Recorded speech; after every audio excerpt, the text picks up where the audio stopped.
Fait inhabituel en période d'été dans le septentrion. C'est la canicule qui dicte sa loi depuis la fin du mois de janvier. Chaleur suffocante, sueur et fatigue, voilà les caractéristiques premières du climat actuel. On n'a pas la possibilité pour circuler comme il le faut.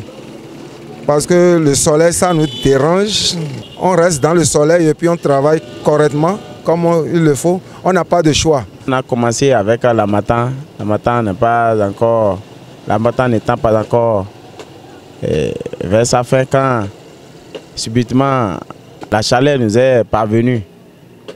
Vraiment, ça chauffe. Variabilité climatique ou changement climatique, qu'est-ce qui justifie une telle observance? Lorsqu'on considère que normalement c'est à partir de février qu'il faut commencer par enregistrer cette chaleur et que déjà en janvier, mi-janvier, cette chaleur s'est déjà installée considérablement, puis il y a à se poser des questions, pour savoir mais qu'est-ce qui s'est passé? En réalité, tout comme l'homme, le climat est ondoyant. Le climat peut connaître des modifications. C'est ce qu'on appelle en réalité la variabilité climatique. Si le même scénario que nous avons constaté cette année s'observe sur 100 ans, on peut parler en ce moment-là de changement climatique, mais actuellement, ce n'est rien d'autre qu'une variabilité climatique, une caractéristique intrinsèque du climat. Pour pallier cette situation, l'usage de l'eau courante semble la solution à portée de main. Lorsqu'on constate qu'il y a beaucoup de chaleur, donc on peut rentrer sous la douche pour rincer le corps et revenir encore. Au fur et à mesure qu'on ressent ça, si on est encore en éveil, donc la seule solution que moi, je promulgue pour ceux qui n'ont pas encore ventilo, donc il va devoir à ce que la personne rince le corps pour se satisfaire.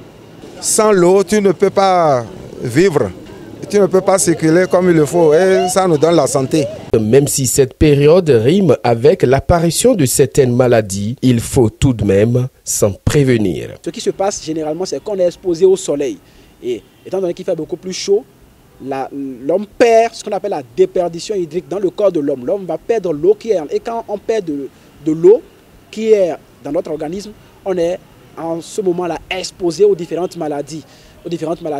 Même la diarrhée. C'est très dangereux d'ailleurs d'exposer les enfants actuellement à cet aléa climatique-là. Parce que là, les enfants peuvent contracter la diarrhée et peuvent en mourir. Il y a des études qui ont démontré que les enfants sont morts de temps.